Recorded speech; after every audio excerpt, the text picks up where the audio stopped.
a linguagem, ela começa muito antes da fala. Quando uma criança chega com alguma dificuldade na avaliação, é fundamental a gente ver aonde é que tá falhando, onde é que tem ruído aí nessa informação. Tem muita gente que fala assim, o guri atrasa mais, vai falar depois. Tem vários mitos. O que a gente tem que ligar, assim, o nosso sinalzinho de alerta para ir buscar uma avaliação? Tem muitos estudos que mostram que o nível socioeconômico dos pais vão interferir no vocabulário da criança. Por quê?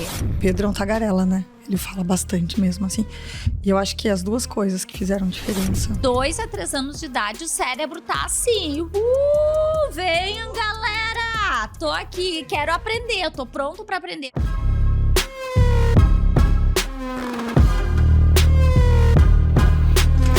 Sejam muito bem-vindos à 3ª temporada do Papo Sem Neura. E para começar hoje, eu tô aqui com a Carol, estou aqui com a Fabiola.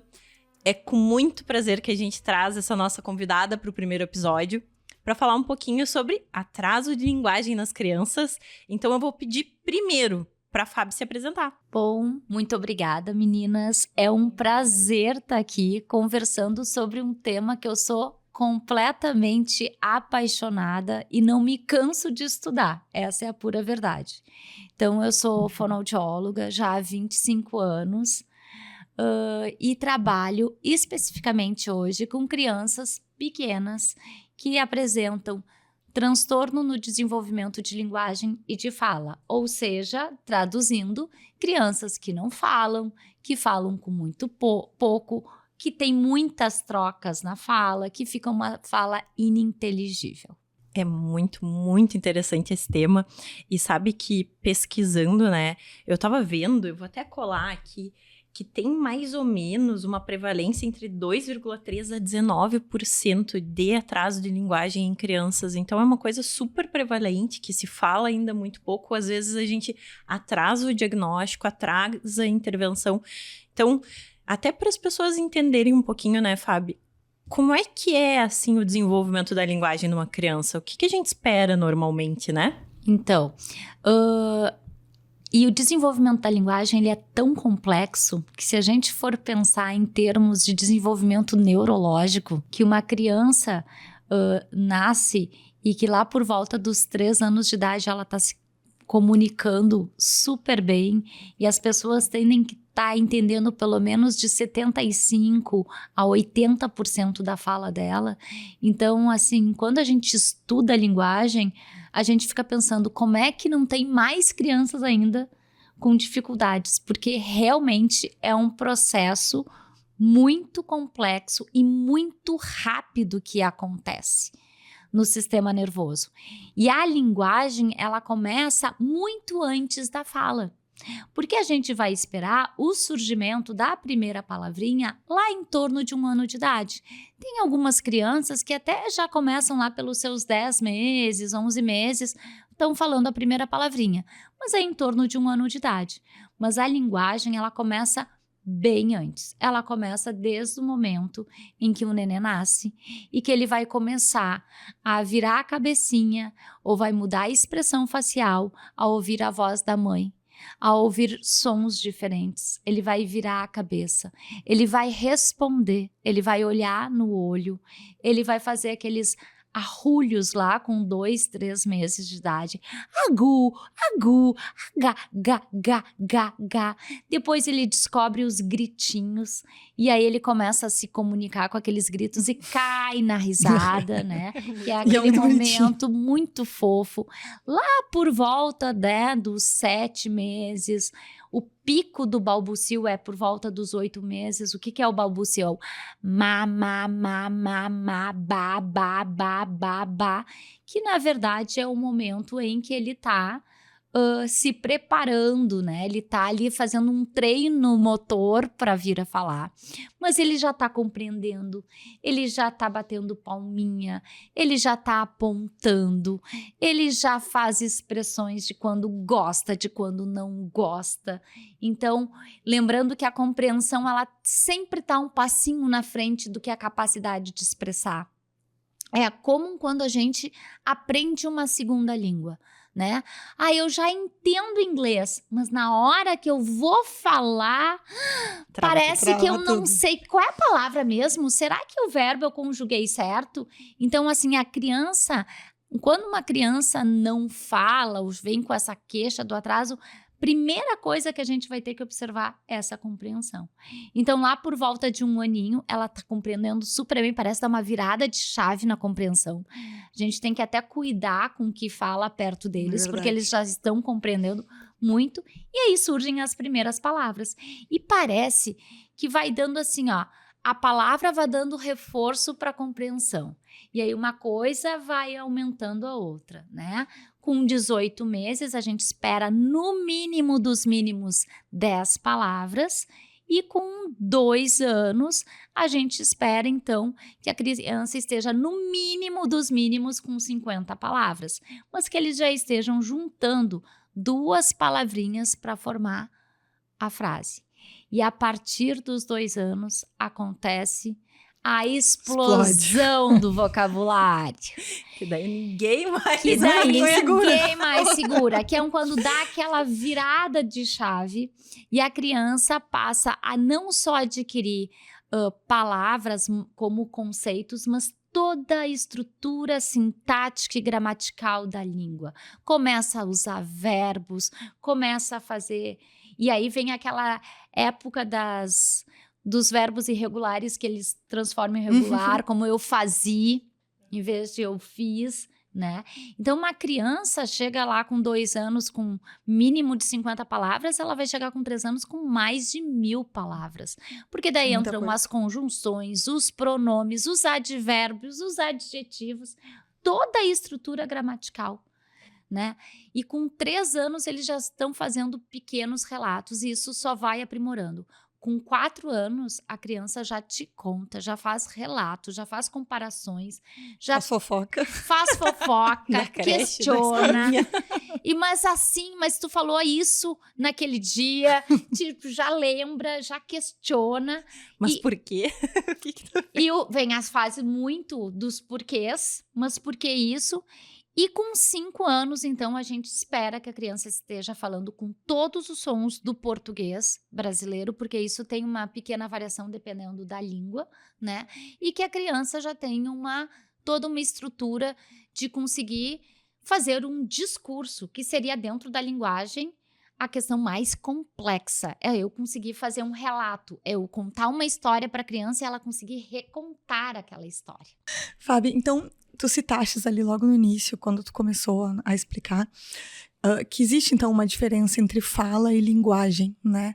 Então, acho que isso seria bem interessante, assim, de explicar direitinho para quem está nos escutando, porque a linguagem é muito complexa e ela não se restringe só ao que a gente fala. Exatamente. A linguagem, na verdade, é todo o processo de entrada da informação. Então, a todo momento eu estou recebendo entrada visual, entrada auditiva, tátil, sensorial, de equilíbrio, de onde é que está o meu corpo. Então, eu vou receber essa informação. Essa informação vai lá no meu cérebro. Então, se for uma mensagem oral, eu vou ouvir essa informação. Daí, o porquê que a avaliação auditiva em casos de atraso é tão importante, porque a minha entrada da linguagem oral é por via auditiva. Então, eu vou processar essa informação lá no meu cérebro, eu vou organizar para dar uma resposta. E aí, eu tenho que planejar e programar essa resposta. E vai ser por que meio? Eu posso responder por gestos, né? Por desenho, mas a gente normalmente quer o quê? A fala. Então, a fala é só isso aqui, ó. Eu digo, é a saída, é a parte motora. E a linguagem é todo o caminho que a gente faz essa informação, desde a entrada ao processamento até a saída. Então, quando uma criança chega com alguma dificuldade na avaliação, é fundamental a gente ver aonde é que está falhando, onde é que tem ruído aí nessa informação. Será que ela está entendendo? O que acontece no meio dessa informação? Ou será que é só fala? É uma questão motora, que ela não sabe como posicionar essa língua, esse lábio, para fazer esse som e falar. E isso e como é que a gente faz, Fábio? Porque assim, eu fico pensando, né? A mãe, o pai, enfim, quem estiver cuidando dessa criança, ela nota talvez que tem algum atraso, mas ela ao mesmo tempo pensa, é normal, né? Tem muita gente que fala assim, o guri atrasa mais, vai falar depois. Sim, Então grande mito, tem né? vários mitos e as pessoas vão dizendo assim, não, daqui a pouco ele fala, não O te pai dele estressa também com fala isso. tarde, alguma coisa assim, Então, né? quais, assim, o que a gente tem que ligar, assim, o nosso sinalzinho de alerta para ir buscar uma avaliação? E quem que é a primeira pessoa que deveria avaliar esse paciente? Porque às vezes a gente fica ali, para onde eu vou? Quem que eu tenho que buscar? E as pessoas, infelizmente, nem sabem, nem conhecem direito o trabalho, né? Então, isso é muito legal. As pessoas, às vezes, não conhecem. Então, é importante a gente divulgar e mostrar esse conhecimento para as pessoas, né? Exato. O que a gente tem que observar, que a gente chamaria de os sinais vermelhos, as red flags, né? Alerta. Que são um alerta, né?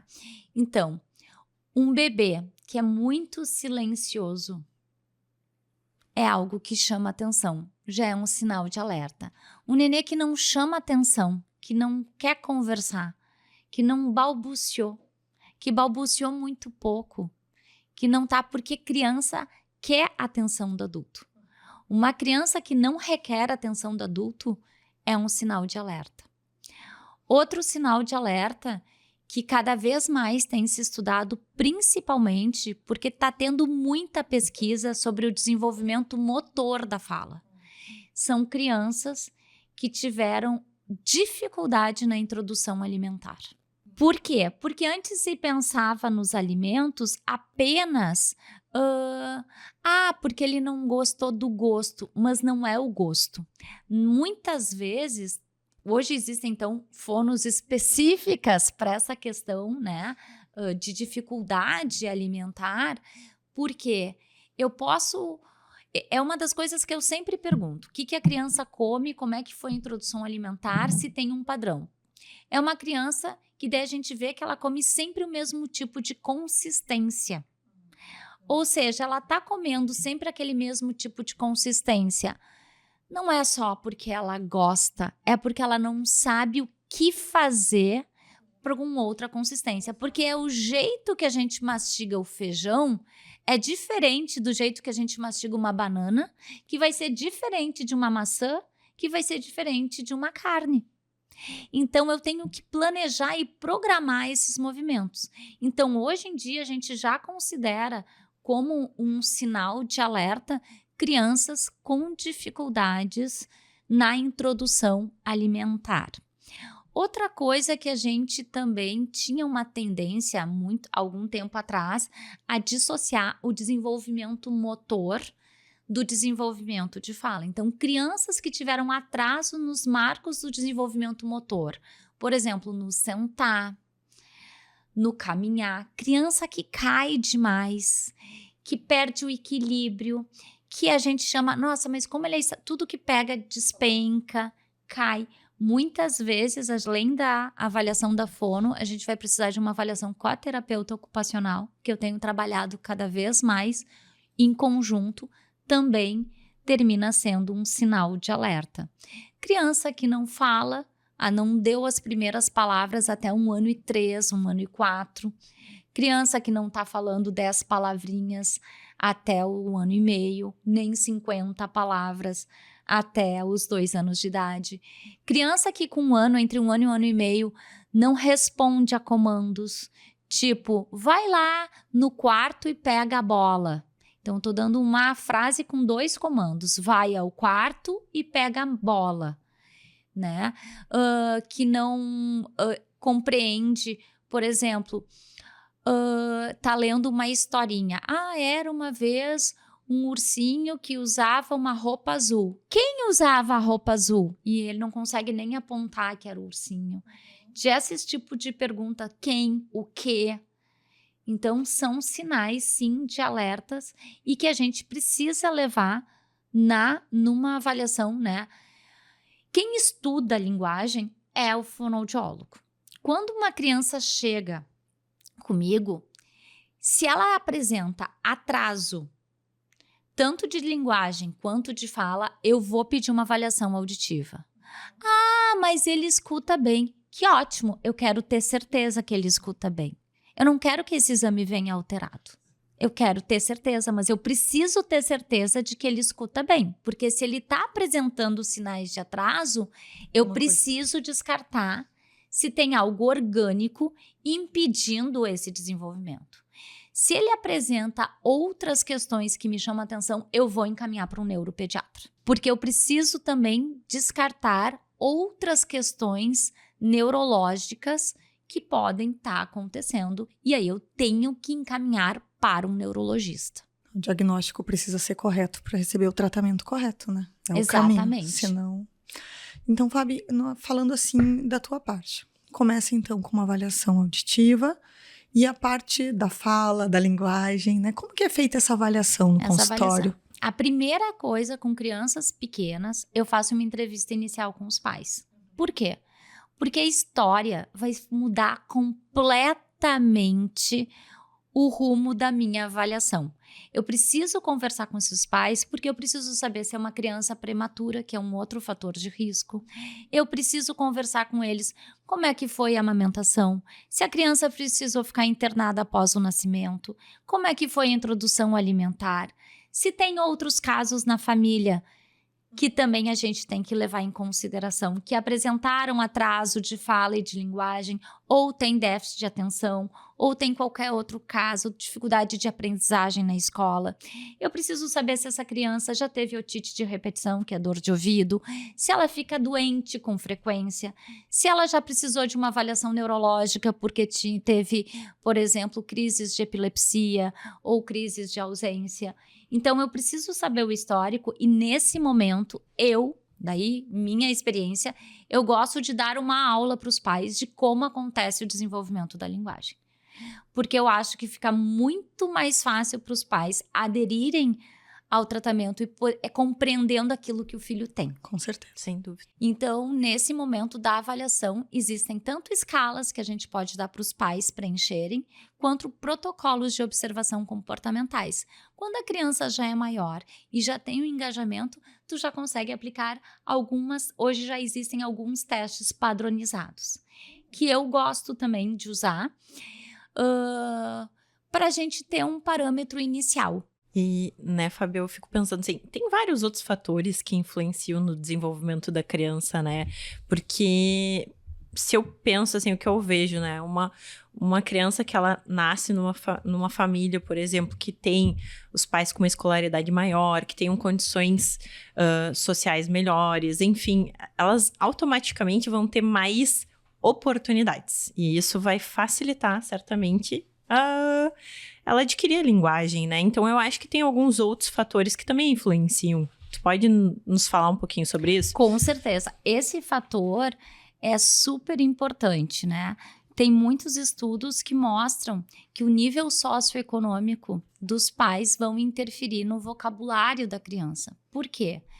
Porque uma pessoa com nível socioeconômico maior tem mais oportunidade. É uma pessoa que viaja mais, que faz mais passeios, que tem mais lazer, que lê mais, porque muitas vezes os de baixa escolaridade mal são alfabetizados, mas funcionais, conseguem ler para sobreviver, mas que não têm um hábito de leitura, por exemplo, que não têm um hábito de conversar. Então, assim, pessoas com mais escolaridade conversam mais com as crianças do que de baixa escolaridade. Então, isso também a gente tem que cuidar, porque muitas vezes tem muitas crianças de alta escolaridade, né, de uma família de grande poder aquisitivo, mas são criados por babás. E as babás têm baixa escolaridade. Então, isso, claro que sim, termina interferindo. E hoje em dia, as experiências, elas estão muito mais restritas das crianças, primeiro pela questão de segurança, que se a gente for pensar que quando nós éramos criança, eu, por exemplo, fui uma criança que pude brincar na rua. Sim. Andava de skate na calçada, de bicicleta. Se quebrava com isso. Se quebrava, exatamente. Até acontecia, né, Manu? Quebrava um ossinho ou outro, mas nada que não se colasse depois. Exato. E hoje em dia as crianças estão mais fechadas, né? E com menos experiências, pelo menos durante a semana. Termina ficando muito mais pro final de semana. E o uso das telas, né? Que não é só o uso das telas, eu diria que das crianças, mas é o uso das telas dos pais também. Claro, porque daí eu sempre penso nisso, né? O pai, ele tá ali, é automático. Eu vejo várias vezes eu tento me regrar, assim. Às vezes eu chego em casa, tem coisa ainda pra fazer no celular. Aí eu tô ali, respondendo. E geralmente é de trabalho, né, Manu? Exatamente, é de trabalho. Aí eu tô ali respondendo, daí quando eu vejo, assim, o Rodrigo tá do meu lado, já querendo minha atenção. Aí eu, tu vê, tô com o celular, né? Daí largo bem longe o celular pra eu não me distrair, porque daí eu fico com ele. Mas certamente, a gente não fala, não se comunica, porque a gente também tá no celular. E isso da criança, as telas, eu vejo assim, né? É impossível ficar sem telas, a gente já chegou a essa conclusão que tem momentos que a gente vai ter que ficar. Mas é diferente eu ficar com ele, por exemplo, e ir apontando e brincando com ele o videozinho, dizendo, olha que legal aquele... Exatamente. Eu uso o tablet nas terapias, em alguns momentos. Eu tenho crianças que têm um transtorno grave de fala, por exemplo, que é a apraxia de fala na infância, em que eu preciso que a criança repita uma palavra de 70 vezes na sessão. E aí tem dias que ela tá por aqui. Não quer mais. E é óbvio que eu vou usar, nesses momentos, um aplicativo no tablet que ele vai ter muito mais engajamento do que comigo. Que eu tô ali enchendo o saco dele. Literalmente, porque fazer fono não é legal. Eu sempre digo, eu deixo legal. Mas eu tô lidando com a dificuldade. E ninguém gosta de lidar com a dificuldade. Sim. Ninguém gosta. A criança também não gosta. E aí, mas uma coisa é eu estar ali junto com ele naquele tablet, interagindo. E outra coisa é eu largar o tablet e a criança fica ali. Porque o que elas fazem? A partir da primeira dificuldade, elas apertam e saem daquele jogo. E elas vão ir para outro jogo. Porque elas não têm paciência para resolver aquele jogo que elas não estão conseguindo. E mesmo o vídeo, sabe, Fábio? Eu vejo, assim, às vezes, algumas mães falando, meu filho assiste, mas ele tá vendo os números, ele tá vendo as cores, mas ele não tá interagindo com aquilo. Então, ele tá vendo que é algo muito passivo, né? Mesma coisa quando a gente tá olhando televisão. A gente tá ali, mas nem sabe direito o que tá passando. E, digamos, na vida real, a criança precisa nomear, precisa da interação com o outro. Exatamente. Porque a gente só conversa porque a gente conversa com o outro. Senão a gente não conversaria. Exatamente. Então eu preciso do outro. O outro é fundamental nesse processo. E essa troca afetiva também, ela tem muita... A gente tem nosso sistema límbico que tá a 1000 nesse momento, né? Isso favorece muito a memória e a aprendizagem. E eu sempre digo, os pais chegam, mas é tão corrido. Tem crianças que passam, por exemplo... turno integral na escola. Eu digo, aproveitem os momentos do dia a dia para fazer estimulação, para criar esse vínculo. Então, hora do banho. Normalmente, quando a gente vai dar banho na criança, ninguém tá mexendo no celular e ninguém dá banho com pressa. Raramente. Normalmente, o banho é um momento que a gente não tá correndo. Então, aproveita esse momento de conversar. O que a gente vai lavar agora? Leva um bichinho para lavar. Tipo, aproveita aquele momento para estar estimulando. Livrinho de banho. Canta uma musiquinha. Tipo, tem N possibilidades. Hoje a gente vai levar quem? Hoje vamos levar os bichinhos da fazenda para tomar banho. Hoje vamos levar o Superman para dar banho. Enfim, tem N possibilidades. Na hora da refeição. O que será que a gente vai comer hoje? Aproveita, dá o guardanapo, nós somos em 3, vamos colocar um guardanapo, tu vai me ajudar, vai ser o ajudante do dia. Então, assim, também trabalhar essa autonomia da criança e aproveitando esses momentos do dia a dia, porque não é todo dia que os pais conseguem chegar em casa e ainda sentar e fazer, e eu digo por experiência própria, porque eu mesmo sendo fono, e como as minhas filhas diziam, mãe, a tua profissão é a melhor profissão do mundo porque tu passa o dia inteiro brincando. Eu chegava em casa... Esgotada aqui. Imagina. com cada um com uma dificuldade, tendo que lidar com uma estratégia, mudar a brincadeira, tipo assim, muitas funções executivas, que eu digo de planejamento, porque tu planeja uma terapia, daí a criança chega e não quer nada daquilo que tu planejou, e aí tu tem que flexibilizar, né? E aí eu chegava em casa de vez em quando e tipo, não, brigar de novo, não. Então, é isso, não era sempre, mas daí eu aproveitava esses momentos diários para estar com elas e fazendo isso. Fabi, e antes, a gente começou a conversar aqui antes de começar a gravar, né? E eu falei, a gente tem que gravar, porque a gente começou a conversar sobre como a nossa entonação de voz faz diferença para as crianças. Então, eu queria que tu explicasse isso de novo pra gente. Uma das coisas que mais chama a atenção desde os bebezinhos é a nossa entonação de voz. Não é por nada que quando a gente olha para um bebê, como é que a gente fala? Todo mundo ao mesmo tempo. Todo mundo muda a entonação da voz. Então, muitas vezes, para aquele bebê, para chamar atenção para o rosto, usar essas mudanças de tom. Contar histórias de uma forma mais dramática. Fazer a voz do lobo, que eles adoram, ali na faixa dos 2, 3 anos. Eles amam o lobo, odeiam, mas amam. Tipo, é aquela relação ambígua com o lobo mau. Então, aproveitar isso para tá estimulando, porque criança adoram quando a gente muda. É agora que eu vou te pegar! Eles adoram. Eles adoram. amam isso. Cadê?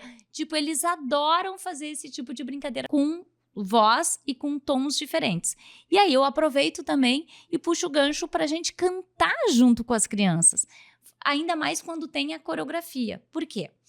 Como é que eu aprendo a falar? Eu vou olhar pra boca da minha mãe, do meu pai, de quem me cuida, vou ver o movimento que faz e o som que sai. E aí eu vou começar a imitar. Só que é muito mais fácil eu imitar o movimento corporal, porque ele não é tão refinado e preciso quanto de boca. Então, se uma criança, por exemplo, está um pouco atrasada no desenvolvimento, eu sempre estimulo. Canta fazendo a coreografia, mas não coloca a música lá do YouTube na TV para fazer, porque normalmente ela é muito rápida. E quando tu faz junto com a criança, tu consegue fazer, então, o sapo não lava o pé. Tu faz uma pausa para ver se vem uma resposta. Meu pintinho amarelinho cabe aqui na minha mão, na minha mão. E aí vai junto o gesto. E isso faz toda a diferença. Então, assim, musicalização infantil. Nossa, a música eu acho que tem um poder em todas as idades. Essa é a minha próxima pergunta. Não, eu quero só abrir um parênteses, porque eu tô aqui, eu tô vidrada na Fábio, porque é muito legal escutar a Fábio falando, né? As duas aqui, assim, né? Mas porque pra mim, bom, pra quem não sabe, então, o Rodrigo foi lá na Fábio, né? Tava atrasado na fala, e aí eu fui lá e a Fábio começou, assim, a fazer o elefante, tá? Então, e eu pensei, assim, como é que ela faz o elefante? Como é que ela pode fazer um elefante? E eu fazia de tudo com o elefante. Ela me ensinou. Eu aprendi a fazer o elefante, que tu prende, né? Faz assim... Sabe? Assim, maravilhoso. Daí eu comecei a fazer isso. O Rodrigo se enlouqueceu com o elefante, tá? Se enlouqueceu. Aí depois a Fábio foi fazer o do pintinho amarelinho. Então agora, toda vez eu falo... Meu pintinho amarelinho cabe aqui na minha mão, na minha mão. E ele adora, e ele faz assim... Na minha mão... quando quer comer bichinhos com seus pezinhos, ele cisca o chão. E aí ele bate as asas, ele faz piu-piu. E tudo porque piu! Mas tem muito... Então, assim, usar isso. Você, assim, busca o ator que está perdido dentro de você. E aí tu perde. E por isso que eu tô vidrada nela, porque isso foi... uma consulta, depois o Rodrigo pegou todas as perebas do planeta, mas enfim, e foi o suficiente pra melhorar, inclusive, minha relação na tentativa de melhorar a fala dele, de fazer. Então, às vezes, a gente tá tão ali, tem que ensinar, não sei o que, vou lá fazer não sei o que, tu tem que protocolo. Comunicar, viver. Exatamente, tem que viver e comunicar. E é isso. E aí, falando, porque tem que ser divertido. tem que ser bom, tem que ser legal, né? Então, coisas assim que de vez em quando eu falo, nossa, mas que eca! E aí vira, eca. Vem a palavra, mas que cheiro de pum! Ai, pum! Aí ele, pum! Né? Tudo que vem, assim, divertido e espontâneo, com certeza vem mais. Mas a gente falando da música, muitas vezes os pais, né, têm medo de colocar muito cedo na escola, né? Porque existe muito, não fala, coloca na escola. Nem sempre a criança tem alguma dificuldade a mais e realmente, a escola, com certeza, ela dá estímulo em todos os níveis que a gente não consegue dar em casa. Primeiro, tem pares. E a gente aprende muito com pares. Segundo, deixam eles muito mais autônomos, porque eles vão ter que conseguir o lugar deles, se virar. Não tem uma pessoa só para cuidar deles, tem uma pessoa para cuidar de vários. Exatamente. Né? Depois tem rotina. Criança precisa, sim, de rotina. Tem estimulação, tem a musiquinha para isso, tem a musiquinha para aquilo, tem o trabalhinho motor, tem o trabalhinho pedagógico, tem a pracinha. Gente, realmente, eu tenho um estímulo em todos os sentidos. Muitas vezes os pais não querem, com medo do quê? Das gripes. Ainda mais aqui no nosso querido estado, onde muda a temperatura drasticamente, né? Então, tem muitas tem muitas crianças alérgicas, né? Com problemas de via aérea superior, resolvem esperar. Aí, uma das alternativas que eu dou, quem sabe colocar numa musicalização infantil. O Rodrigo adorou a tio Zequinha ali, vamos fazer propaganda rápida, mas é que foi muito legal, ele adorou. Então, a musicalização infantil é algo assim que realmente, música, a Manu sabe, durante 14 anos eu também trabalhei com reabilitação de pacientes pós-AVC, né? Então, eu sempre trabalhei com crianças, mas durante 14 anos trabalhei com isso. E existe terapia melódica para esses casos. E que dá muito resultado. Então, assim, eu acho que cantar é tudo de bom. Tem resultado nos pacientes com Alzheimer, né? Fase avançada. Então, sim. A música, ela não adianta. Eu tava até... Hoje, quando eu tava vindo, eu tava pensando que a gente tinha que fazer homenagem, inclusive, ao Ozzy Osbourne. 76 anos, doença de Parkinson, faleceu. Deu 20 dias depois do show de despedida. Do show de despedida dele. Então, música, tu escuta a música e tu lembra daquele momento. Tu lembra de uma vivência. Enfim, então, não adianta. A gente vai lembrar e faz muito sentido fazer parte da terapia. E eu invento muitas melodias com eles na terapia com crianças com dificuldade exatamente por isso, porque chama muito atenção. Eu acho que... Bom, o Pedro é um tagarela, né? Ele fala bastante mesmo, assim. E eu acho que as duas coisas que fizeram diferença nesse processo, não sei se tem coisas da criança própria, até ia te perguntar isso depois, mas do que a gente pode fazer, ou que a gente controla, talvez. Uma é música, que tem muita música lá em casa. Então, todos os dias, assim. Então, acho que ele sempre ouviu muito, teve os instrumentos, e a gente ficava cantando junto, batucando, aquela coisa. E segundo, leitura, que eu acho que faz muita diferença mesmo. Pobrezinho, ele tinha 48 horas de vida, eu enfiei um livrinho na cara dele. Daqueles de contraste, sabe? Preto e branco. Vamos, Pedro, vamos ler. Vamos ler comigo. Bom, deu certo. Ele lê.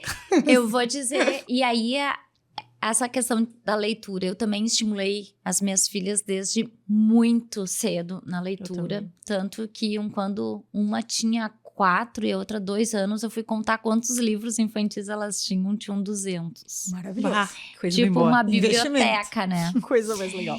A leitura, ela estimula várias coisas, né? A sequência de início, meio e fim. O vocabulário, porque existem muitas palavras que a gente tá lendo que a gente não tem o significado e tu vai entender pelo contexto. E que também a gente não fala no dia a dia. Que a gente não fala no dia a dia pelo contexto. A estrutura de frases gramatical que se usa também. Tem voz passiva, que é uma voz que a gente não usa muito no dia a dia. Tem perguntas, tem as entonações, né? Tem o entendimento da ideia central da história, que também deve ser trabalhado quando as crianças já estão maiores. Qual foi a parte que tu mais gostou da história? Qual foi a parte que tu menos gostou da história? O que foi legal? O que não foi legal nessa história? Trabalha a memória, né? Trabalha a criatividade, Porque muitas vezes tu pode contar uma história, sentar o livro na frente, a criança vai imaginar e vai estar, né, o tempo inteiro imaginando e criando aquela história na cabeça dela. E além disso, tu tá incentivando já o contato com as letras, que vai ser fundamental depois no processo de alfabetização, né? E sempre dizem que crianças mais expostas à leitura desde cedo vão se tornar melhores leitores, né? Vão se tornar os leitores. E eu fiz isso com as duas. E eu digo hoje que as minhas filhas são jovens adultas leitoras. E na adolescência elas também continuaram lendo. Uma mais do que a outra, mas as duas são leitoras, gostam de ler, se divertem lendo. As duas escrevem muito bem, porque daí também sempre tiveram um modelo, né? Tanto de fala quanto de escrita. Então, assim, com certeza é um estímulo que eu recomendo desde muito cedo. Claro que sempre livros adequados. Com certeza. Para a idade, né? Para a idade. Então, crianças, livros maiores, com capas mais duras, que eles possam manusear, que tem uns com textura, tem outros com sons. Mas sim, eles gostam muito. Eu trabalho muito também com livro na terapia. Então, vocês estavam fazendo o elefante. E o preferido do Pedro é o Gildo. Máximo, né? Gente, o Gildo eu leio o Rodrigo adora 20 vezes ao dia, assim. Uhum. Então, agora eu já sei como fazer o Gildo em casa. Tu viu? Mas foi por causa do Gildo, que foi justamente por isso. Vou querer uma aula Gildo. depois, Fábio. Não, é uma barbada. Depois que tu aprende, mas eu fiquei treinando. As crianças adoram sair fazendo. Meu sobrinho, só a primeira coisa, já fazia um barulho de elefante. Mas é muito bom. Chupetas. Eu queria saber das chupetas. Se elas atrasam a fala. Pois então, sim, as chupetas, elas atrasam sim a fala. Vocês já imaginaram colocar uma bala azedinha dentro da boca e ficar falando com ela? Não é ela atrapalha. Então, assim, então as tuas filhas não usaram chupeta? Não, elas usaram. De uma forma, que nem eu digo, consciente. Quando? Na hora de dormir. Quando tá pegando aquela hora do sono, né? De que é a hora do ranço, que precisa algo ali pra se acalmar. Sim. Dormiu, tira a chupeta, deixa do lado, porque eles vão acordar à noite. E aí eles encontram e pegam de novo. E eu sempre digo, nessa faixa etária, aquilo que não é visto não é lembrado. Então, quando chega de manhã, tira essa chupeta e não deixa à vista. Não tenha uma coleção de chupetas. Então, porque a chupeta ela vai interferir sim na fala. Se usa demais, vai terminar interferindo no desenvolvimento de arcada dentária, no posicionamento de língua, né? E isso vai terminar, sim, porque quando a gente fica de boca fechada... Assim, a língua fica no céu da boca. A língua fica no céu da boca. Se eu tô com a chupeta... Sim, fica boiando. Fica lá embaixo. Então, ela vai terminar um tônus menor. E essa língua no céu da boca, ela precisa estar lá para ir abrindo esse céu da boca. Senão, eu vou ficar com o céu da boca, assim... pequenininho. Atrésico, né? Depois vai ter que usar um expansor de palato. Então, assim, usa a chupeta, mas com... parcimônia, né? Parcimônia. De uma forma bem... momento selecionado. Sim, exatamente. E, Fábio, quais são, assim, as principais causas que a gente vê desse atraso de linguagem nas crianças? A grande maioria dos atrasos de linguagem, a gente não encontra uma causa, não existe ainda, né? Tem um transtorno que é muito pouco falado e que ele é muito mais prevalente que o autismo, por exemplo, porque hoje em dia o autismo, ele tá na mídia. Então, qualquer criança que não fala, as pessoas já pensam, procuram com medo de ser autismo, né? Que é o transtorno do desenvolvimento de linguagem. E a melhor definição para esse transtorno seria o estrangeiro dentro da própria língua.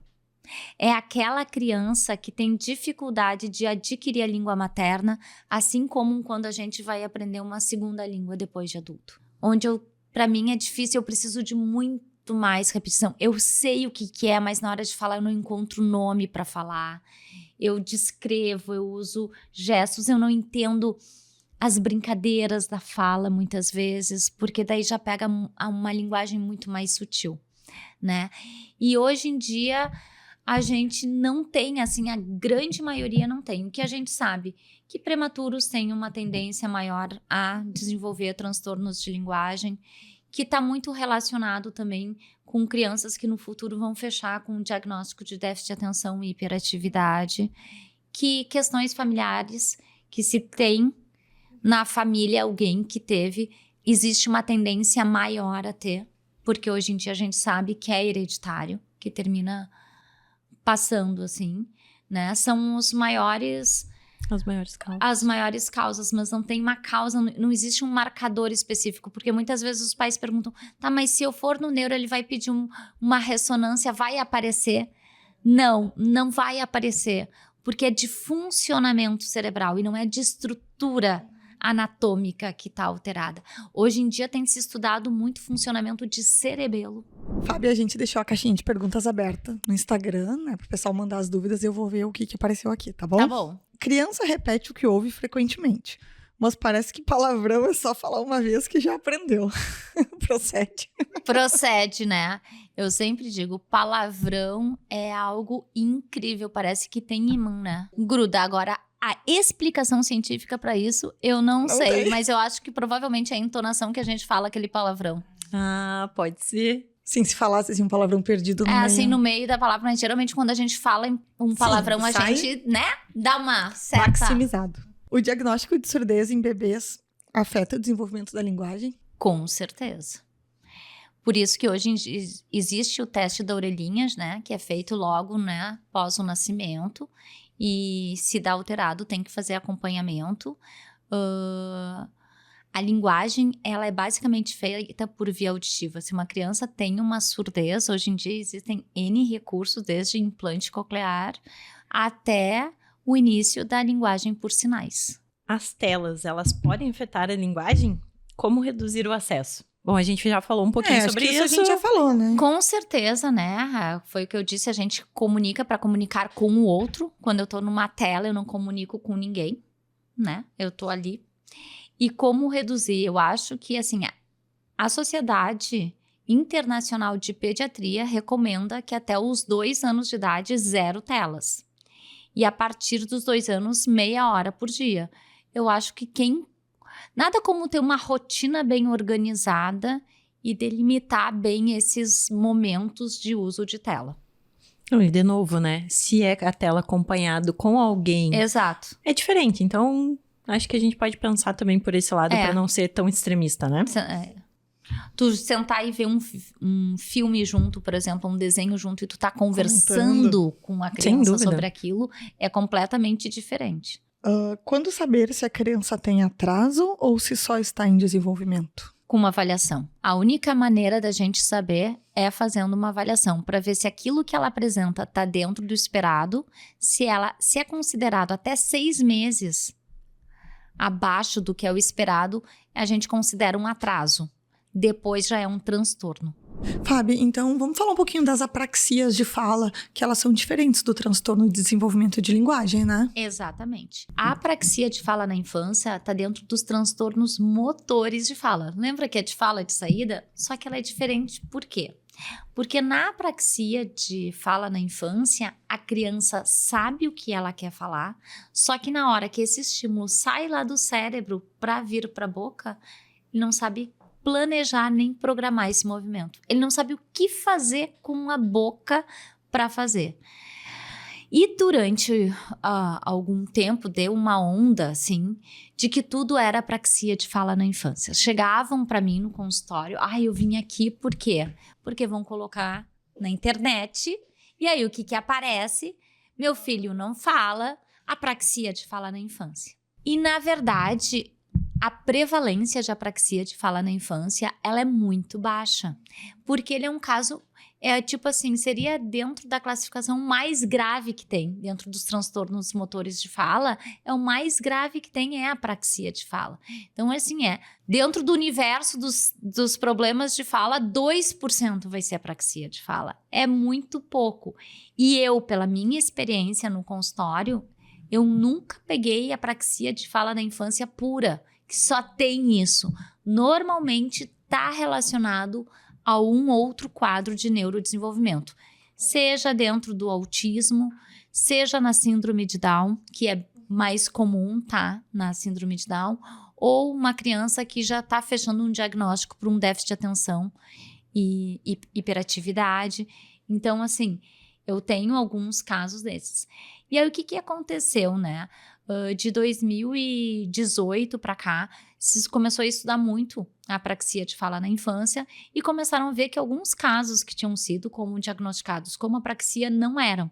Então, hoje existe o atraso do desenvolvimento motor de fala, que são crianças que, por algum motivo, elas têm, mas não é tão grave, tem características parecidas com a apraxia, mas não são tão graves quanto a apraxia.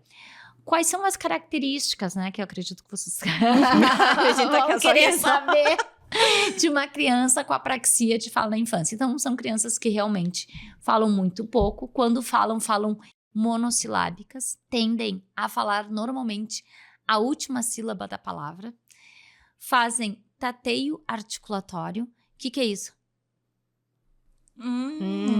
Parece que estão tentando procurar aonde é que eu vou colocar minha língua, minha boca, meu lábio para fazer aquele som. Eles têm quebra de coarticulação. O que é isso? A gente fala pato, é uma palavra junto. E aí, na quebra de coarticulação, vai falar pato. Parece que tem uma quebra. Fala silabado. Então, tu pede pra criança falar. Fala pá, pá. Fala tô. Agora fala pato. Não consegue. Não consegue falar, né? Alteração na prosódia. Pato, vai falar patô. Acentua errado. Pode ter dificuldade de nasalidade, falar mais assim.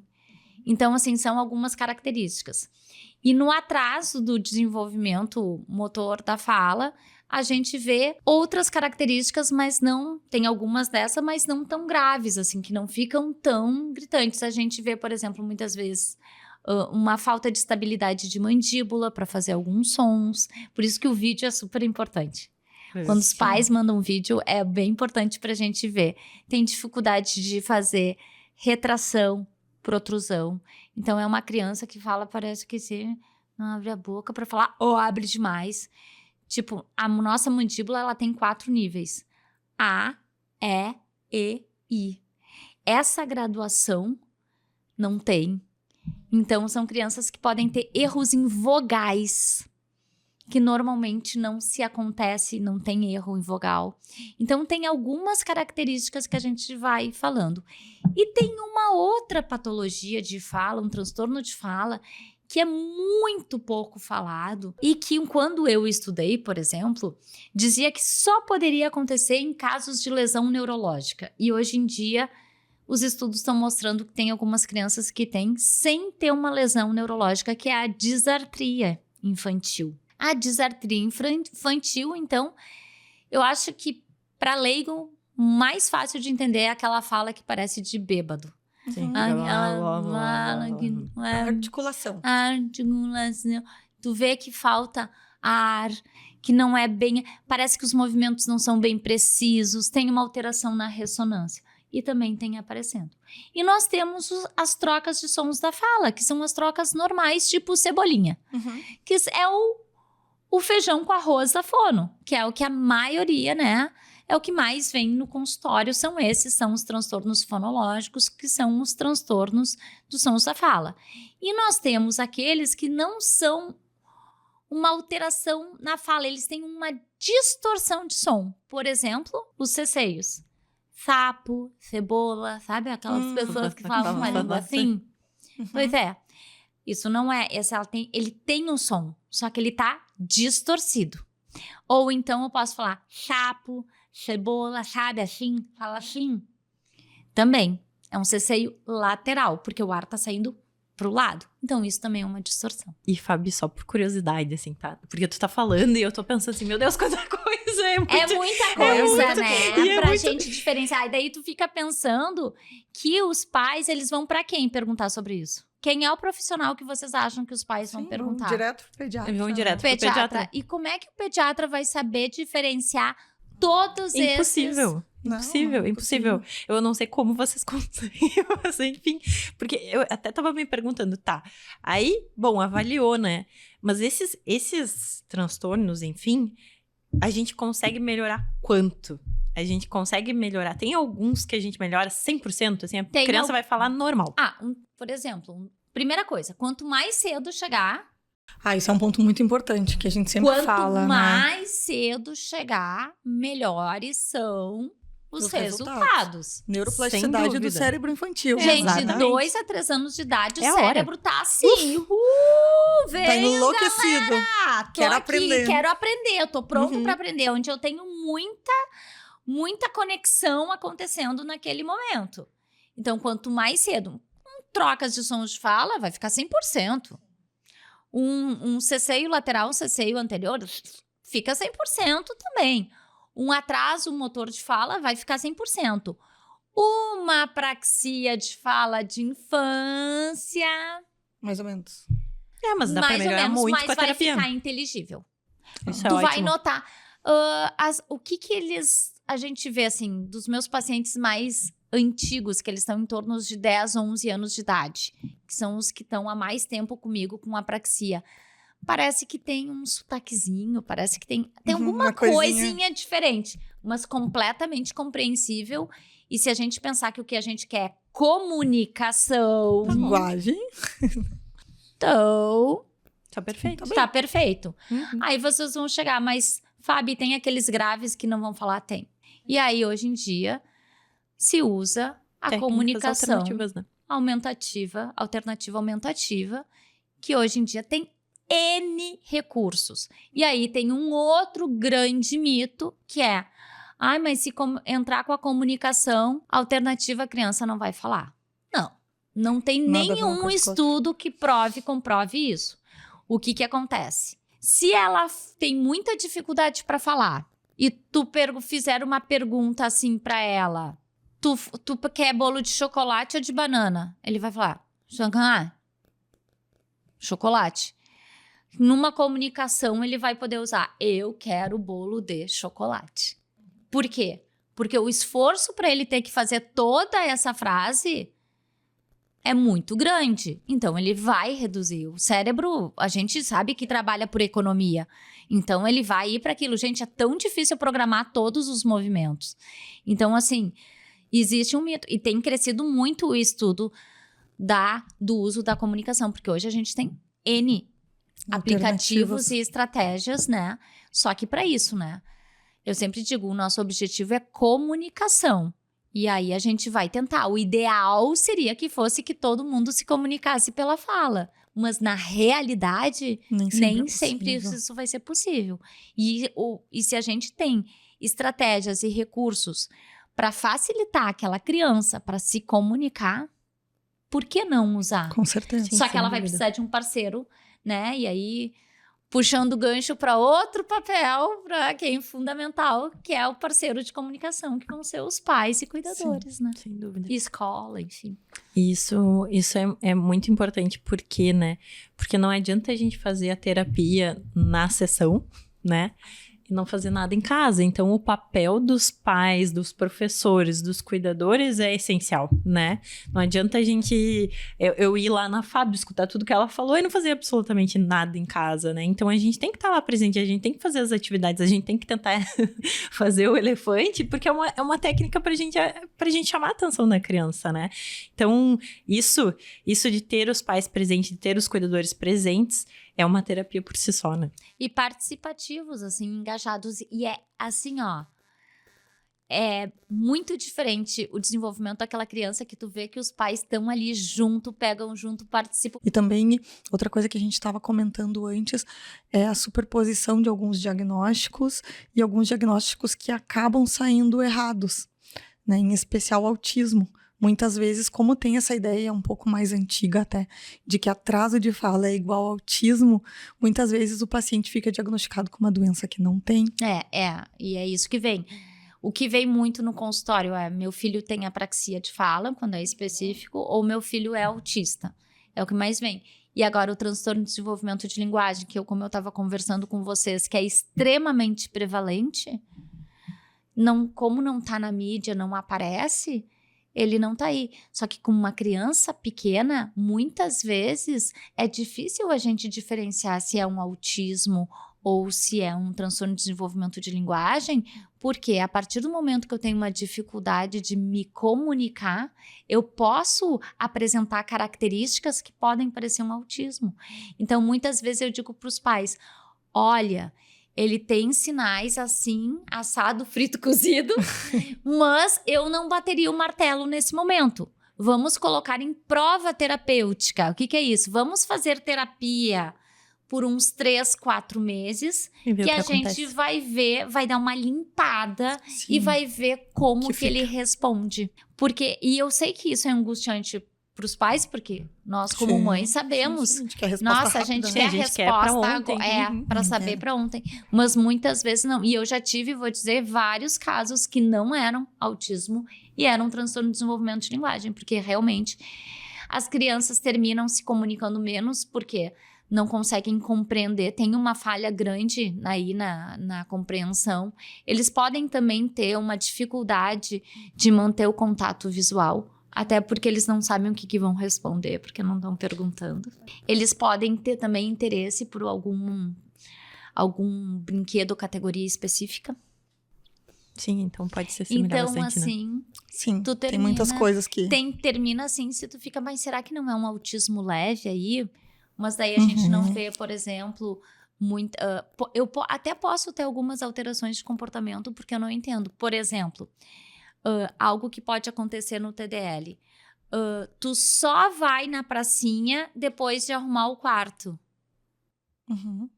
Sim, daí ele não compreendeu, talvez. Ele só compreendeu, tu não vai na pracinha. O depois... Ficou no meio do caminho. Não entendeu. E aí, o que a criança vai fazer? Vai chorar. Porque ela não entendeu toda a pergunta. Toda a sentença foi perdida. Então, muitas vezes, são crianças que também podem ter alguma nível de alteração de comportamento. Mas, claro, eles não têm estereotipias, como aparece no autismo, né? Então, é um diagnóstico, muitas vezes, difícil de ser feito, ainda mais com crianças muito pequenas, porque a demanda não é tão grande. A partir do momento que eles vão crescendo e as demandas vão aumentando, isso fica mais claro se é e deve ficar autismo. claro, Fábio, deve ficar muito claro também no momento da alfabetização. Sim, com certeza. E antes disso, porque um dos maiores marcadores hoje em dia que a gente vê, que o ideal para fechar um diagnóstico até de TDL é por volta dos 4, 5 anos de idade. Então é antes. Dos 4, 5 anos, são as questões gramaticais da fala. Crianças que têm muita dificuldade no uso de pronomes, de conjunções. Então, um dos maiores marcadores hoje em dia do TDL são as questões gramaticais. Sim, faz a frase sem os conectores, né? Fica muito estranha aquela fala bagunçada, sabe? Desorganizada aquela fala. Eu queria falar das crianças bilíngues, sabe? Eu acho super interessante, assim. Convivi com várias crianças bilíngues e eu ficava fascinada, sabe? Por mais que novinhos eles trocavam, né? A gente até brincava que um desses gurizinhos que eu convivia muito era o Léo, que existia o verbo específico do Léo, era a fala do Léo. Ele misturava o francês com o inglês, então aí ele formava um verbo com o radical francês e o sufixo no português, assim, era a coisa mais bonitinha. Só que, claro, agora ele já mais velho, fala perfeitamente os dois, né? Essas crianças, elas realmente demoram mais para falar? Algumas crianças realmente demoram mais para falar porque elas estão tendo que lidar com 2 idiomas ao mesmo tempo. E diferente da gente, né? Que a nossa área primordial da linguagem, na língua materna, é o hemisfério esquerdo. E se a gente for aprender uma segunda língua, vai demandar mais do hemisfério direito. Nessas crianças é tudo no esquerdo. Porque são duas línguas que já começam tudo junto, são 2 línguas mães. E aí, esse tipo de coisa, elas podem demorar, sim, mais para falar, e elas podem, no início, fazerem essa mistura de usar um pedacinho, um pouco de uma língua, um pouco da outra, mas depois... Espetacular. Por quê? O nosso cérebro, ele é mágico, né? A gente nasce para receber qualquer tipo de som. O que acontece? Por necessidade de economia de espaço, a gente vai fazendo uma memória, que não é só uma memória do significado das palavras, mas dos sons das palavras. Então, por isso que nós temos sotaque. Porque daí ficou aquela memória registrada, e aí eu vou aprender uma segunda língua, eu vou buscar um som que eu já tenho lá na minha memória gravado. Por isso que quando a gente vê um indiano falando inglês, é de um jeito. Um japonês falando inglês é de outro jeito. Um italiano é diferente, um brasileiro é diferente. Porque a gente vai buscar aquele som que a gente já tem registrado. E as crianças, quanto menores elas aprenderem, estiverem expostas, elas não vão ter esse sotaque. E qual o momento, Fábio, assim, para começar a estimular uma segunda língua? Pensando em nós, né, que não somos bilíngues, que falamos única e exclusivamente português. O quanto antes pode ser começado a estimular. Se eu começar a estimular com 10 dias, não tem problema. Não tem problema. Falando junto, não tem problema.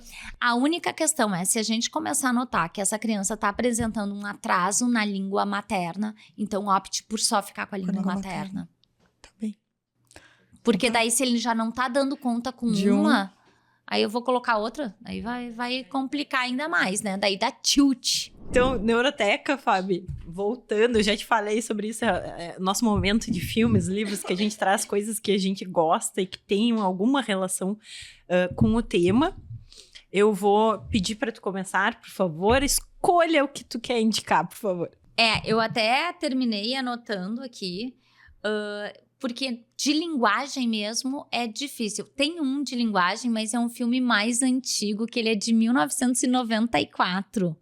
O nome desse filme se chama Nell, N-E-L-L, Nell, que é uma história de uma... É com a Jodie Foster ainda, Jodie Foster, esse filme. Ela é filha de uma ermitã, né, que vivem num lugar muito, muito distante, sem contato com humanos. E a mãe dela, quando ela era pequenininha, pelo que eles acreditam ali, pelos médicos, ela teve um AVC e terminou morrendo. Então, ela se criou sozinha. Então, ela tem uma linguagem própria. Olha Ai, só. que legal. Ela desenvolveu. E aí, quando inventou, os cientistas encontram ela, assim, então esse é um livro que fala muito, assim, de linguagem, Uau. né, que se chama Nell. Tem um outro livro, o filme que eu acho muito legal, que é um filme indiano, que ele é de 2007, é Como Estrelas na Terra, que fala de um menininho que ele tem dislexia, na verdade, que é a dificuldade de aprender, ler e escrever. E ele tem um professor que termina acolhendo. E aí é muito lindo, assim, o filme de todo o sofrimento que ele passou na escola e como a abordagem daquele professor fez ele mudar, porque ele já estava entrando em depressão, assim. É um filme muito legal, né? E aí nós temos o Discurso do Rei, que é de Gagueira. Sim, exatamente. Específico, que é o mais conhecido, assim. Eu acho que são esses 3 filmes que, assim, eu indicaria, assim. Eu gostei muito desse Nell e do paciente da dislexia, me deu vontade de ver. É um filme muito interessante, assim. Vai, Manu, o que tu nos traz? Não, eu não trouxe nada demais. Eu trouxe uma coisa que me relembra muito a infância, que a gente já falou aqui, que é a Turma da Mônica. Olha, eu tinha, inclusive foi o início da minha história com a leitura. A maioria é. Eu comecei, eu tinha 1 trilhão de revistinhas da Mônica. Então tem o filme da Mônica. Eu acho que o Cebolinha é exatamente assim, o exemplo. Várias crianças me perguntam por que o Cebolinha nunca fez fono. É, exatamente. Mas eu não sei Maurício de Souza, por quê? Por quê? Eu não sei se já não teve alguma história dele indo na fono. Eu ainda vou procurar. Mas eu acho que é o símbolo, né, da criança com uma alteração de fonemas. E é muito, muito bonito. Eu acho que foi a minha infância. Eu comecei a ler e virei uma adulta leitora por causa do Maurício de Souza. E de livro que eu ia recomendar, que é Meu Amigo Zeca, que existe o Mundo TDL, que é o Mundo do Transtorno de Desenvolvimento de Linguagem, que é um grupo de mães que se reuniu para poder divulgar o transtorno do desenvolvimento de linguagem, né? E eles têm esse livro, que é o Meu Amigo Zeca, que é um jeito lúdico de explicar para as crianças que têm TDL, ou enfim, e tem Meu Amigo Zeca, não, Meu Primo Zeca. E Meu Primo Zeca vai na escola também, são 2 livrinhos que lançaram. E eu tenho uma mãe de um paciente meu, que ela é pediatra, e ele é o 3º filho, que é o Bento, meu paciente. Ele tem apraxia de fala na infância. E ela, como pediatra, viu que ele era muito, muito diferente. Então, ele começou antes dos 2 anos comigo. E aí vai estar sendo lançado agora pela editora Cassol Fala Bento. Ai, Que daí amor. é explicando sobre as dificuldades de fala também para crianças. Não existe nada mais poderoso do que uma mãe, né, que tem um filho com qualquer doença que seja. Não existe. Não existe. Aquilo que tu falou das mães que ficam melhores que tu, elas sabem tudo da doença, elas sabem todos os tratamentos, elas se juntam para divulgar. É uma coisa fantástica. Exato. Tem a Abrapraxia também, que é a Associação de Pais de Crianças com Apraxia de Fala na Infância, e também foi criada Por mães. por mães. Eu vou trazer um livro que não é específico de linguagem, ele chama O Cérebro da Criança, mas eu acho sim. ele bem interessante, assim, para Eu falar tenho no meu consultório na sala de espera. de uma forma geral, assim, ele é muito legal, né? Muito bom. Muito- O Cérebro da Criança é É um excelente. bom livro, muito bem escrito, gente trouxe, né? fácil. Gosto bastante. A gente trouxe no episódio da Lucy, inclusive. É verdade. Nosso É segundo um baita, episódio. é um baita É. livro.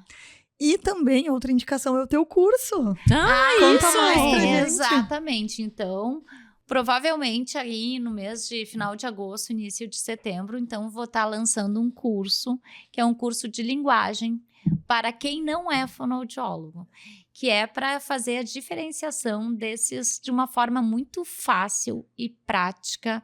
Então, para profissionais da saúde, profissionais da educação que trabalham com crianças, para entenderem os diferentes diagnósticos fonoaudiológicos, né, diferença de fala e linguagem, quais são os transtornos que a gente tem dentro da linguagem, da fala, quais são os sinais de alertas, como encaminhar, e quando vem o pai e a mãe perguntarem, e aí? Eu tô levando na fono, mas não tá funcionando. O que eu faço? Para saberem os tipos de terapia, porque as terapias elas são diferentes dependendo de cada transtorno. Então, já fica o convite que em breve vai estar aí no ar. Que orgulho. Onde que a demais. gente pode ver, Fábio? Pode ver no meu Instagram, que é fono_Fabiola Casarim. Ai, Em breve que legal. já vai estar agora, a partir de agosto. Já vai Já estar lá. vai disponível. estar, já vou estar divulgando esse curso, que é um curso que muita gente me pede, na verdade, psicólogos, Uhum. pediatras, crianças que trabalham para poder entender um pouquinho mais desses diagnósticos fonoaudiológicos. Sem Perfeito. dúvida, sem dúvida. Foi muito boa a nossa conversa. Fabi, Adorei. muito, muito obrigada por ter vindo. Eu que Foi agradeço. maravilhoso. Não poderíamos ter começado a nossa terceira temporada melhor, né? Exatamente. E agora, não esquecendo, pessoal, se inscrevam no canal, sigam, coloquem um alerta do sininho, que a gente tá aqui tentando divulgar nosso trabalho e trazendo um conteúdo muito legal para vocês.